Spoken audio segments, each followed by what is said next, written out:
been riding a bike since 1976. It's a great feeling to have freedom.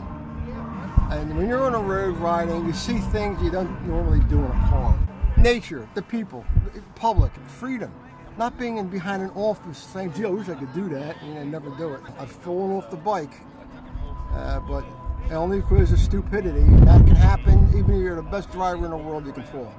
There's nothing says you'll never fall when you learn how to ride a motorcycle. The street's not made for a thrill shot. You got to consider other drivers when you're doing that. I've seen dopes do that on the highway. The highway's the worst rather than the street. You're going down the highway doing 60 miles an hour. You got these dopes zooming right in and out of the cars like it's nothing. You can always learn something in schooling and safety courses. Defensive driving is what I always go by. It's not so much you driving, it's watching the other cars around you, the other bikes. You got to be on the ball. You see something will happen, hey, slow that motorcycle up, go around it, try to avoid it. But if you got like tunnel vision and keep going straight, you don't know what's coming on the other side of you. Like for instance, I go to an intersection and a light's changing or whatever, I'm always looking at the driver, the other cars, because sometimes they look the other way, they don't see the motorcycle, they start to go across the highway, and next thing you know, you're in an accident. But hey, you can prevent that if you look all around you.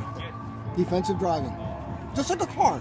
It takes you years and years to learn what's going on out there in the world riding a motorcycle. You know, we have guys in our club from 25 years old up to 80.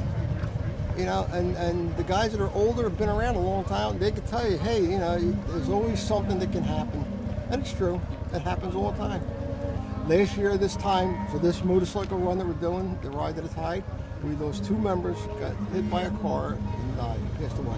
That's what the patches over here. Bobby and Janie, they're members of our club. Today's the 27th will be the 1-year anniversary that they passed away.